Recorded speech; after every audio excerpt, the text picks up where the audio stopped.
신명기 6장 4절부터 9절까지 보겠습니다. 이스라엘아 들으라.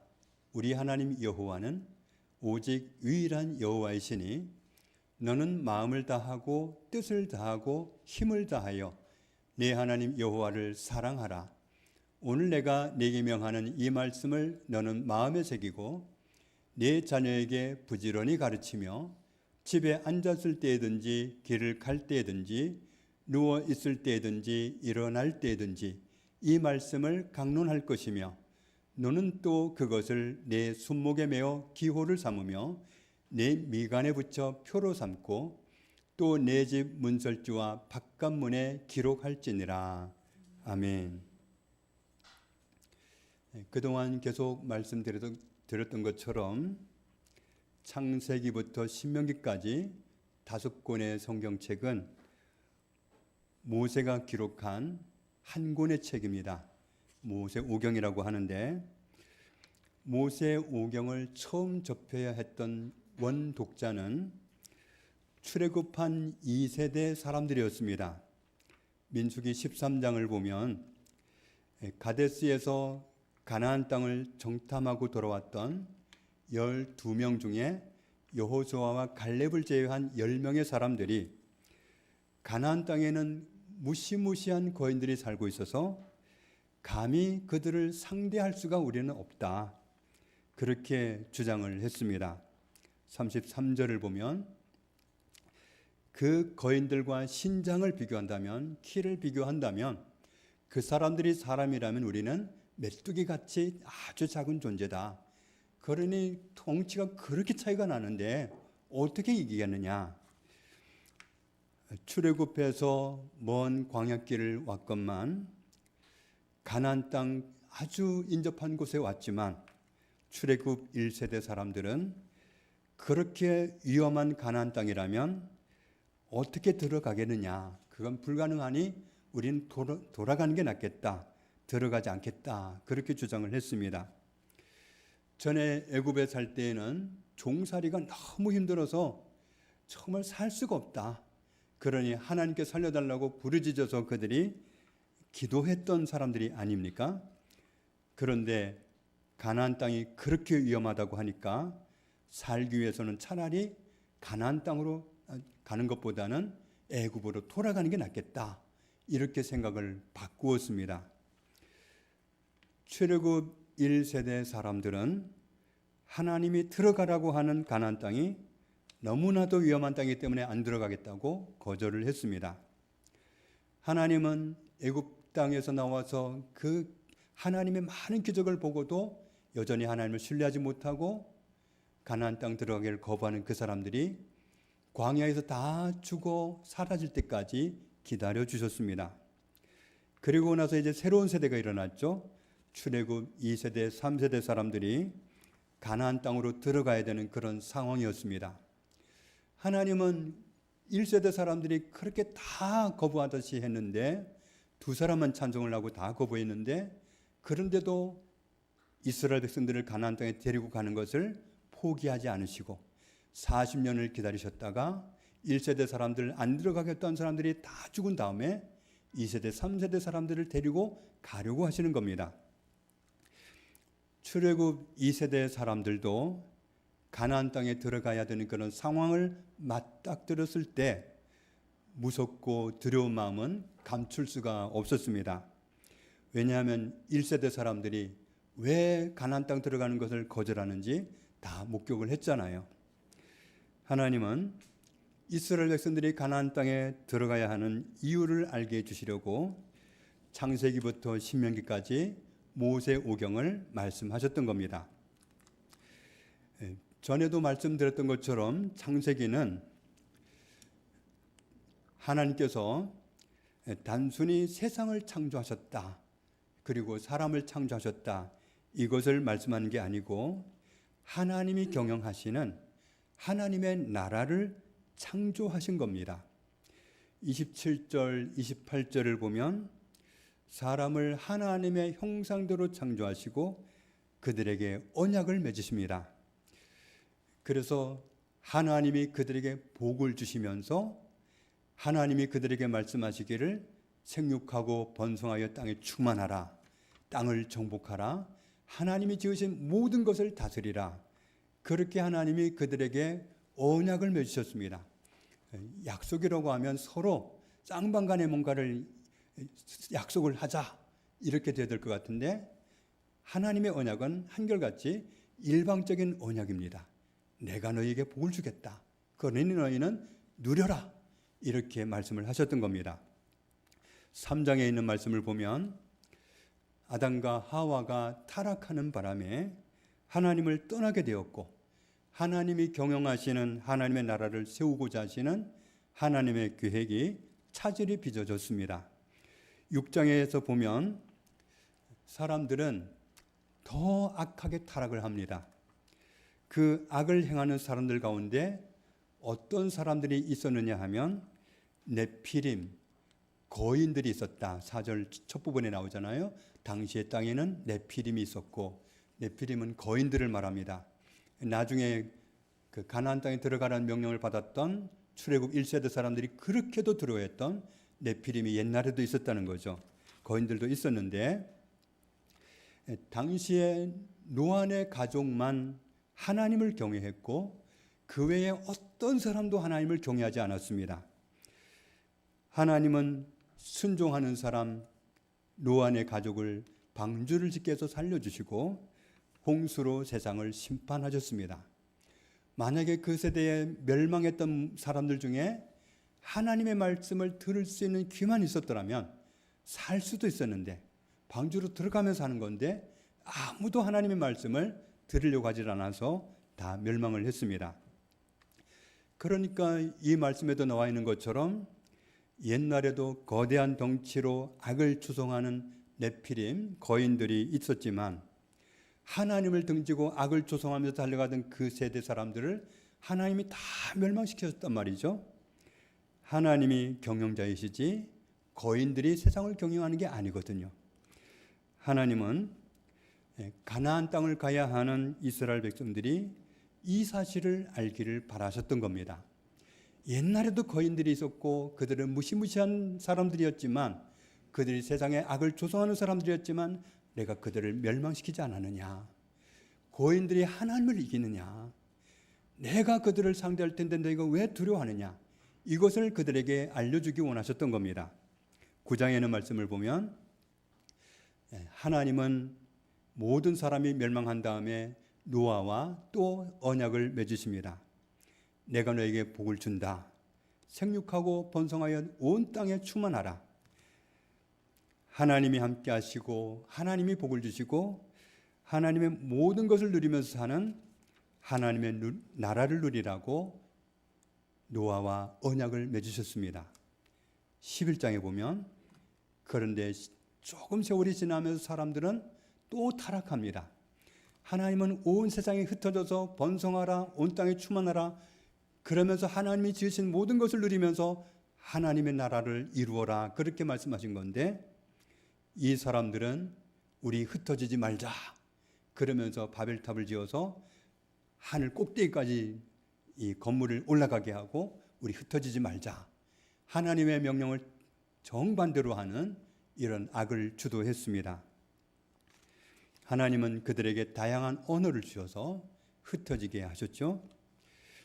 그대로 하나님은 아브라함을 찾아오셔서 똑같은 언약을 하시고, 또 그의 아들 이삭을 찾아오셔서 똑같은 언약을 하시고, 또 그의 아들 야곱을 찾아와서 똑같은 언약을 하시고, 내가 복을 줄 테니 너는 누려라, 온 땅에 충만하라, 그렇게 하나님은 계속해서 하나님의 언약을 맺어 오셨습니다. 출애굽한 이스라엘 백성들을 가나안 땅에 들어가게 하시는 목적은 그곳에 하나님을 경외하는 사람들이 살게 하면서 하나님의 나라를 그곳에 세우려고 그러시는 겁니다.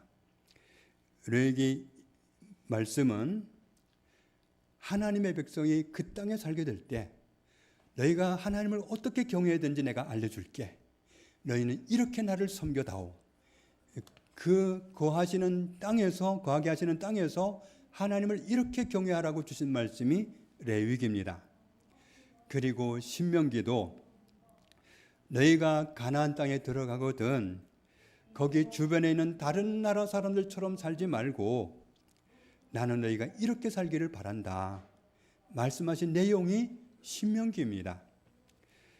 하나님이 하나님의 백성인 이스라엘 백성들에게 너희가 가나안 땅에 들어가서 살게 될 때 이렇게 살아다오, 이 말씀이 신명기의 말씀인데, 그런데 오늘 신명기 6장에 있는 말씀은 이 모든 말씀을 간단하게 압축해서 한마디로 하시는 말씀이 바로 이 말씀입니다. 이스라엘아 들으라, 우리 하나님 여호와는 오직 유일하신 여호와이시니 너는 마음을 다하고 뜻을 다하고 힘을 다하여 네 하나님 여호와를 사랑하라. 이스라엘 백성들아 들어라, 우리 하나님 여호와는 오직 한 분밖에 안 계시는 유일하신 하나님이시다. 여호와 하나님 외에는 하나님은 없다. 아담 때에 중단되었던 하나님의 나라를 다시 세우기 위해서 이스라엘 자손, 야곱 자손을 부르시고 그들을 가나안 땅에 심어서 그곳에서 다시 하나님의 나라를 세워 가시려고 하는 하나님의 계획을 그들에게 말씀하셨던 겁니다. 하나님의 언약을 받아들이고 하나님의 백성으로 부름받은 사람들을 통해서 하나님의 나라를 세워 가시는 것이 어느 시대에나 하나님이 원하셨던 하나님의 계획입니다. 그래서 아무리 세월이 흘러도 다르지 않은 게 뭐냐 하면 누가복음 4장에 있는 말씀을 보면 같이 읽겠습니다. 예수께서 이르시되 내가 다른 동네들에서도 하나님의 나라 복음을 전하여야 하리니 나는 이 일을 위해 보내심을 받았노라 하시고, 8장 1절에도 예수님은 각 성과 마을에 두루 다니시면서 하나님의 나라를 선포하셨습니다. 하나님의 나라 세우시는 것이 하나님의 구약시대나 신약시대나 처음 창조하실 때나 지금이나 앞으로나 하나님의 변함없는 계획이라는 것을 알 수 있습니다. 9장에서도 보면 제자들을 보내시면서도 똑같이 하시는 말씀이 하나님의 나라를 전파하라고 하시는 겁니다. 그러면서 앓고 있는 사람이 있으면 고쳐주라. 사도행전 20장에도 사도 바울이 여러 지역으로 다니면서 했던 일이 뭐냐면 하나님의 나라를 전파하는 거였습니다. 사도 바울은 전도 여행을 다닌 사람으로 유명합니다. 그런데 전도 여행 다니면서 한 일이 뭐냐면 하나님의 나라를 전파한 거다. 하나님의 나라를 이 땅 가운데 세우는 것이, 사람들 가운데 하나님의 나라를 세우는 것이 하나님의 소원이라는 사실을 알았기 때문에 바울은 회심한 이후로 줄곧 하나님의 나라를 전파했습니다. 사도행전 28장에도 사도 바울은 유배를 당하고 있었는데 그때에도 자기를 찾아오는 사람들을 아침부터 저녁까지 만나는 모든 사람들에게 한결같이 한 말이 하나님의 나라를 증언하고 하나님의 나라가 되어야 된다. 하나님의 나라 사람이 되어야 된다. 하나님의 나라 사람으로 살아야 된다. 이것을 누구에게나 하루 종일 말했다는 거죠. 30절 이하에 있는 말씀을 보면 바울이 온 이태는 2년을 말합니다. 2년 동안 자기 셋집에 머물면서 자기에게 오는 사람을 다 영접하고, 같이 읽습니다. 하나님의 나라를 전파하며 주 예수 그리스도에 관한 모든 것을 담대하게 거침없이 가르치더라. 이스라엘 백성들이 가나안 땅을 정복하고 그 땅에 사는 것은 하나님의 나라를 세우는 일입니다. 마찬가지로 우리가 오늘 이 땅에서 예수님을 섬기면서 사는 것은 하나님의 나라를 이 땅에 세우는 하나님의 계획에 동참하는 겁니다. 신명기 9장에 가나안 땅에는 일반 사람들이 감히 감당해낼 수 없는 거인족들이 살고 있었습니다. 그 사람들을 누가 당해낼고, 그 사람들을 누가 이길 수 있을까? 그렇게 말하면서 염려할 수밖에 없었습니다. 그런데 하나님은 걱정하지 말아라. 내가 가서 멸한다. 너희 보고 멸하라는 게 아니다. 1세대 사람들이 실패한 이유가 뭐냐면 자기들이 가서 싸워야 되는 줄 알았던 거예요. 감당이 안 되는데 어떻게 그들을 이깁니까? 너희 보고 싸우라는 게 아니다. 너희 보고 이겨내라는 게 아니다. 내가 가서 멸하겠다. 그래서 내가 그들을 너희들 앞에 엎드러지게 할 것이다. 여호와께서 내게 말씀하신 것 같이 너는 그들을 쫓아내게 되고 그들을 멸하게 될 것이다. 하나님의 계획이 하나님의 나라를 이 땅에 세우는 거기 때문에 그게 시대에 상관없이 변함없이 하나님의 계획이기 때문에 하나님이 그 일을 하신단 말이에요. 하나님의 나라를 세우는 것이 하나님의 변함없는 소원이시고 계획이기 때문에 하나님이 하신다는 거죠. 내가 가서 그들을 멸할 터이니 너희는 함께 동참하기만 해라. 그리고 신명기 6장에서 너희가 그 땅에서 살게 될 때 이렇게 살았다오 하면서 당부하신 말씀인데 같이 읽겠습니다. 너는 마음을 다하고 뜻을 다하고 힘을 다하여 내 하나님 여호와를 사랑하라. 그 땅에 살게 될 때 너는 하나님을 사랑해라. 가나안 땅에 가서 할 일이 뭐냐? 어떻게 살면 되느냐? 거기서 하나님을 사랑해라. 거기서 나를 사랑해라. 요한일서 4장에 있는 말씀을 보면 사랑하지 아니하는 자는 하나님을 알지 못하나니 이는 하나님은 사랑이심이라. 하나님은 우리를 사랑하십니다. 하나님이 우리를 사랑하신다는 게 어떻게 나타났느냐? 하나님의 사랑이 우리에게 이렇게 나타난 바 되었으니 하나님이 자기의 독생자를 세상에 보내심은 그로 말미암아 우리를 살리려 하심이라. 사랑은 같이 읽습니다. 사랑은 여기 있으니 우리가 하나님을 사랑한 것이 아니요 하나님이 우리를 사랑하사 우리 죄를 속하기 위하여 화목제물로 그 아들을 보내셨습니다. 하나님은 우리를 사랑하십니다. 사랑을 드러내셨습니다. 죄인들이 죽어야 되는 그 자리에 죄 없는 당신의 아들이 대신 죽게 하심으로써 우리 죄를 해결해 주신 하나님은 우리를 사랑하시기 때문에 그렇게 하셨습니다. 하나님은 우리를 사랑하십니다. 사랑하시기 때문에 아들을 대신 보내시고 우리를 구원해 주셨습니다. 사랑하시기 때문에 아담 때에 하나님께 죄를 짓고 하나님과 멀어졌던 우리를 구원하셔서 하나님의 나라 삼아 주시려고 불러 주셨습니다. 우리가 신명기 6장에서 말씀하시는 대로 하나님을 사랑하면 하나님은 우리를 사랑하시니까 우리가 이 말씀대로 하나님을 사랑하면 하나님도 나를 사랑하고 나도 하나님을 사랑하고 하나님과 내가 서로 사랑하는 것이 되겠죠. 그런데 우리가 하나님을 사랑하기로 결단하지 않는다면 어떤 상태가 되느냐 하면 하나님만 나를 사랑하는 짝사랑하는 상태가 되고 마는 겁니다. 하나님은 내가 하나님을 사랑하든 안 하든 사랑하십니다. 그렇기 때문에 내가 하나님을 사랑하지 않는다면 하나님이 나를 짝사랑하는 것이 됩니다.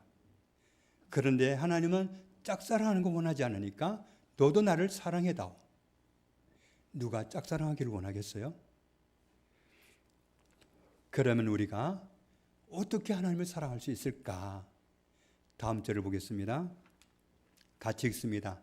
오늘 내가 네게 명하는 이 말씀을 너는 마음에 새기고. 하나님의 말씀이 내 마음에 새겨지도록 하라.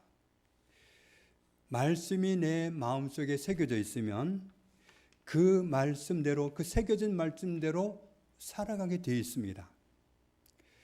고린도전서 4장에 있는 말씀을 보면 형제들아 내가 너희를 위하여 이 일에 나와 아볼로를 들어서 보온을 보였으니 여기에 이는 너희로 하여금 기록된 말씀 밖으로 넘어가지 말라 한 것을 우리에게서 배워 서로 대적하여 교만한 마음을 가지지 말게 하려 함이라. 기록한 말씀을 넘어가지 말아라. 아는 말씀을 넘어가지 말아라. 하나님이 하신 말씀을 넘어가지 말아라. 하나님의 말씀이 내 마음판에 기록이 되어 있으면 우리는 그 말씀을 벗어나지 않게 되고 그 말씀을 넘어가지 않게 됩니다. 그 말씀대로 살아가게 되는 거죠. 신명기 6장에서 하나님의 말씀을 마음에 새기고 사는 사람이 어떤 사람이냐 하면 하나님을 사랑하는 사람입니다. 하나님의 말씀이 내 마음에 새겨진 말씀이 나를 주장하고 내 감정이나 내 생각이나 내 욕심이나 내 고집이 나를 주장하는 게 아니라 말씀이 나를 주장하면 그런 상태가 내가 하나님을 사랑하는 상태가 된다는 겁니다. 그렇게 되면 내가 하나님의 말씀에 의해서 세상을 살게 되는 겁니다. 하나님의 말씀이 내 삶의 모든 것을 결정하는 나의 DNA가 되는 거죠. 그렇게 되는 것이 하나님을 사랑하는 거다. 돈을 쓰는 것도 그래요. 돈이 딱 생기면 이거 어디에 쓰고 싶다는 생각이 딱 들잖아요. 하나님을 사랑하는 사람은 어디에 쓰고 싶겠어요? 하나님을 안 사랑하는 사람은 자기가 사랑하는데도 돈을 쓰겠죠. 하나님을 사랑하느냐 안 사랑하느냐에 따라서 사랑하는 대상이 다르기 때문에 돈이 생겼을 때 쓰는 목적이 달라집니다. 말라기 3장에서 우리에게 소득을 주시는 하나님이 10분의 1은 하나님 거라고 말씀하시면서 10분의 1은 하나님 거니까 하나님께 드려라.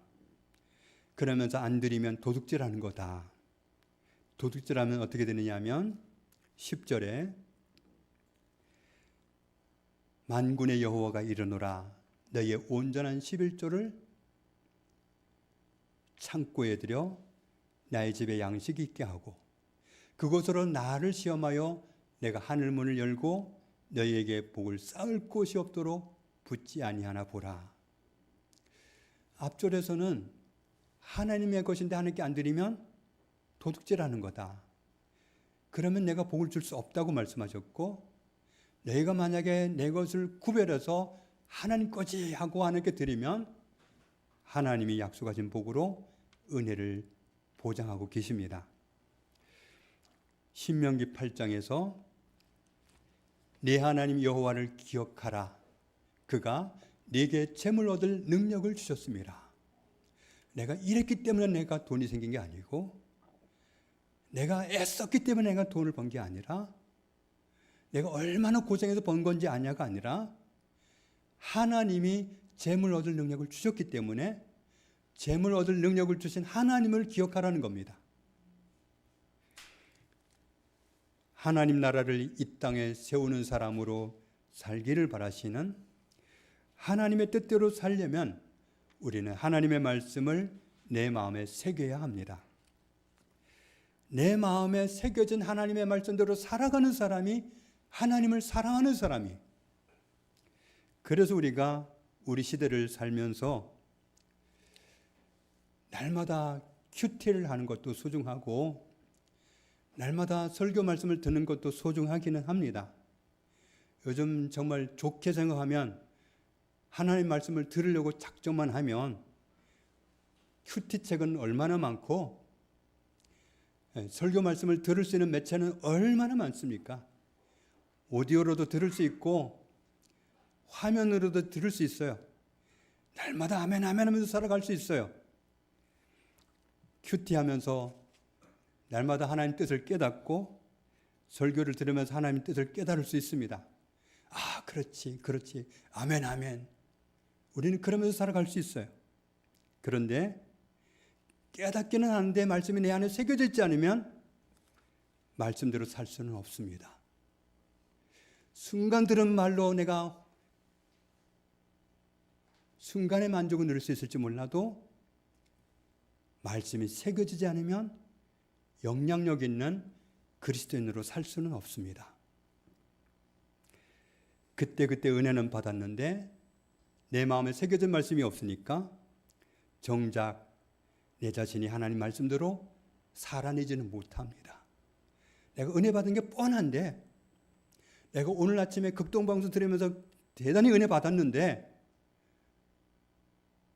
나를 변화시키지 못합니다. 내 마음에 새겨진 말씀이 아니기 때문에.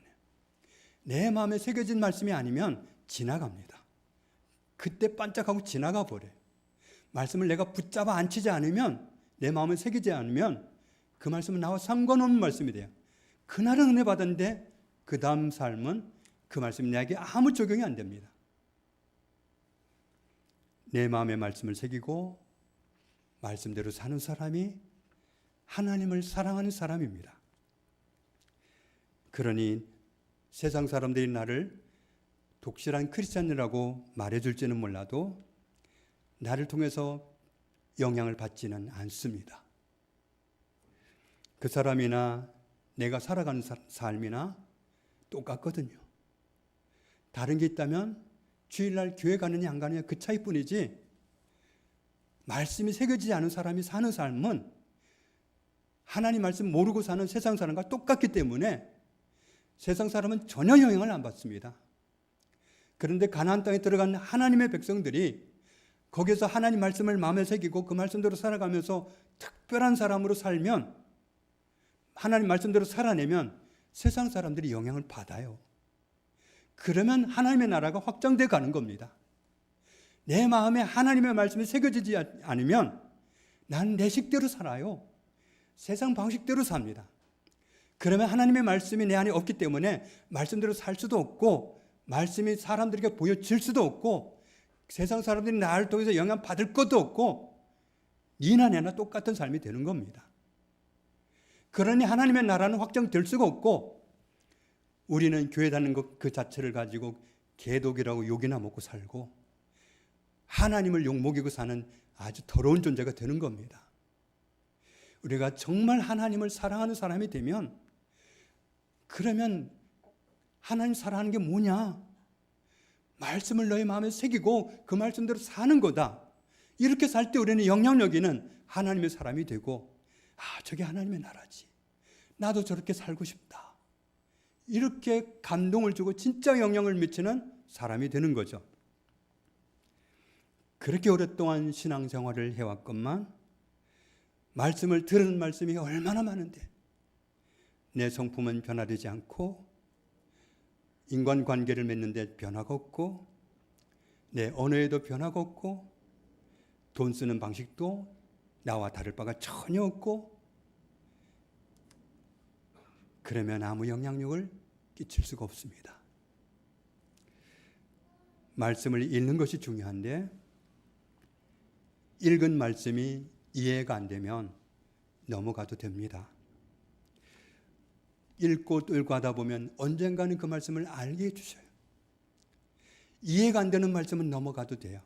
그러나 나한테 부담 주는 말씀을 접하게 됐다면, 나한테 부침이 되고 나한테 거친 말씀이 된다면 넘어가면 안 돼요. 그 말씀이 내 마음에 새겨질 때까지, 그리고 그것이 내 삶에 적용이 돼서 나를 변화시킬 때까지 그 말씀을 붙잡고 씨름을 해야 되는 거예요. 그때도 말씀을 지나쳐버리면 나는 하나님을 사랑하는 사람이 될 수가 없습니다. 말씀을 읽다 보면 나한테 부딪히는 말씀이 있잖아요. 부담되는 말씀이 있잖아요. 나는 정말 내 한 달 쓸 것도 모자란데 11조 해라. 소득의 10분의 1 나한테 줘라. 부담되잖아요. 이거 결단한 거 쉽지 않아요. 그럴 때 이 말씀 앞에서 정말 하나님 앞에 씨름하면서 정말 이렇게 해야 됩니까? 그래서 말씀이 내 안에 새겨지고 그 말씀대로 사라지고, 이렇게 될 때 우리가 하나님의 나라가 되는 것이고 하나님을 사랑하는 사람이 되는 것이고, 세상 사람에게 굳이 가서 예수님 믿으라고 안 해도 사람들이 오게 돼 있어요. 우리는 삶은 접어두고 교회 와달라고 하니까 귀찮은 거죠. 너랑 나랑 다를 바가 없는데 뭘 오라고 하냐, 귀찮게. 쉬게 좀 놔둬라. 이렇게 되는 거죠. 그런데 내가 말씀을 마음에 새기고 말씀대로 살게 되면 내 가족부터 변화를 받게 돼 있고, 내 이웃도 변화를 받게 돼 있고, 교회 오라고 말을 하지 않아도 나 교회 가도 되냐고 말하게 돼 있단 말이죠. 그런데 우리는 반대로 살기 때문에 사람들을 데리고 오고 싶어도 말이 안 맥히는 겁니다. 그래서 그 말씀이 내 말씀이 되고 내 말씀을, 내 삶을 바꾸는 말씀이 되고 그렇게 사는 것이 하나님을 사랑하는 것이고 하나님의 나라를 이루고 사는 겁니다. 그리고 우리가 이 말씀을 좀 진지하게 알았으면 좋았을 텐데, 우리가 젊어서 예수 믿을 때 이 말씀을 알았더라면 얼마나 좋았을까 아쉬움이 있습니다. 신명기 6장 말씀 봅니다. 같이 읽습니다. 내 자녀에게 부지런히 가르치며 집에 앉았을 때든지 길을 갈 때든지 누워 있을 때든지 일어날 때든지 이 말씀을 강론할 것이며, 이 말씀은 무슨 뜻이냐 하면 내 마음에 새겨진 말씀을 자녀들과 마주칠 때마다 말해주라. 내 마음에 새겨진 말씀을 자녀들을 마주칠 때마다 말해주라. 내 마음에 새겨진 하나님의 말씀이 나의 소중한 내 자녀의 마음에도 새겨지도록 내 자녀를 만날 때마다, 함께 있을 때마다 말해주라. 오늘 방송을 통해서 들은 말씀, 그런 말씀은 지나가는 말씀입니다. 들을 때는 은혜가 되지만 시간이 되면 지나가는 말씀에서 증발되고 없는 말씀이에요. 그런 말씀을 전하라는 게 아니에요. 나 오늘 CBS에서 이 말씀 들었는데 굉장히 은혜되더라. 그건 잔소리입니다. 아무 영향가 없습니다. 내 안에 새겨진 말씀, 내가 정말 씨름하면서 붙잡았던 그 말씀을 전달할 때 내 자녀가 영향을 받는 거예요. 너 제발 성경 좀 읽어라. 너 좀 교회 좀 가자. 이게 영향을 주는 게 아니라 내가 씨름하면서 붙잡았던 그 말씀을 전달할 때 자녀들이 그때 그들도 하나님을 경험하게 되는 거고, 그러면 자녀들이 하나님 말씀을 그들 마음속에 똑같이 새기고 하나님을 경외하는 사람으로, 하나님을 사랑하는 사람으로, 하나님 나라를 이루고 사는 사람으로 살게 되는 겁니다. 내 사랑하는 자녀도 하나님을 사랑하면서 살 수 있도록 너의 마음에 새겨진 말씀을 만날 때마다 말해주라. 그러면 나는 늘 은혜 가운데 있어야 되잖아요. 늘 붙잡고 있는 말씀이 있어야 되잖아요. 내 마음속에 새겨진 말씀이 아니면 소용없어요. 오늘 아침에 읽은 말씀 가지고 말하는 거 아무 영향 없습니다. 새겨진 말씀 가지고 말할 때 자녀들이 듣습니다. 이어진 말씀을 보면 너는 또 그것을 내 손목에 메어 기호를 삼으며 내 미간에 붙여 표로 삼고 또 내 집 문설주와 바깥문에 기록할지니라. 하나님의 말씀을 내 마음에 새기고 내 자녀의 마음에 새기기 위해서 몸부림치면서 살라는 거예요.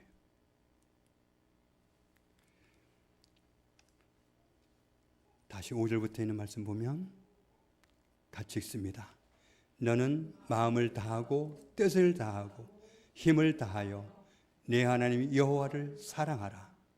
오늘 내가 네게 명하는 이 말씀을 너는 마음에 새기고 내 자녀에게 부지런히 가르치며 집에 앉았을 때든지 길을 갈 때든지 누워 있을 때든지 일어날 때든지 이 말씀을 강론할 것이며, 하나님의 말씀을 마음에 새기고 그 말씀대로 살아가는 것이 하나님을 사랑하는 것입니다.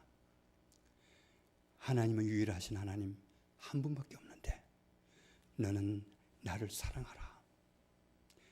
어떻게 사랑합니까? 내 말을 너의 마음에 새기고 그 말씀대로 사는 것이다. 너만 그렇게 하지 말고 너의 소중한 자녀의 마음에도 말씀이 새겨지도록 네 마음판에 새겨진 말씀을 날마다 마주칠 때마다 얘기해 주라. 하나님의 말씀을 마음에 새기고 그 말씀대로 살아가는 것이 하나님을 사랑하는 것이고 하나님의 나라를 이 땅 가운데 세우시는 하나님과 동역하는 삶입니다. 저 여러분이 오늘 말씀대로 하나님을 사랑하는 사람, 말씀을 날마다 내 마음에 새기기 위해서 몸부림치면서 사는 사람, 다른 사람이 먼저가 아니라 내 사랑하는 자녀에게 말씀을, 내 안에 새겨진 말씀을 전달하면서 사는 사람, 이렇게 하나님을 사랑하는 사람으로 살아가는 저와 여러분 되시기를 주님의 이름으로 축복합니다. 아버지 감사합니다.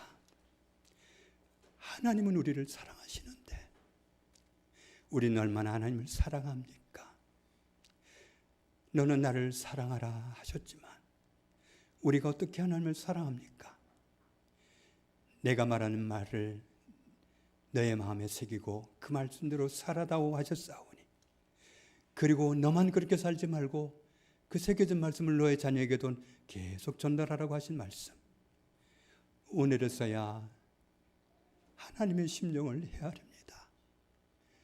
진즉에 깨닫지 못한 것을 용서하여 주시고 오늘부터라도, 이제부터라도 하나님을 이렇게 사랑하고 살아갈 수 있도록 은혜를 주옵소서.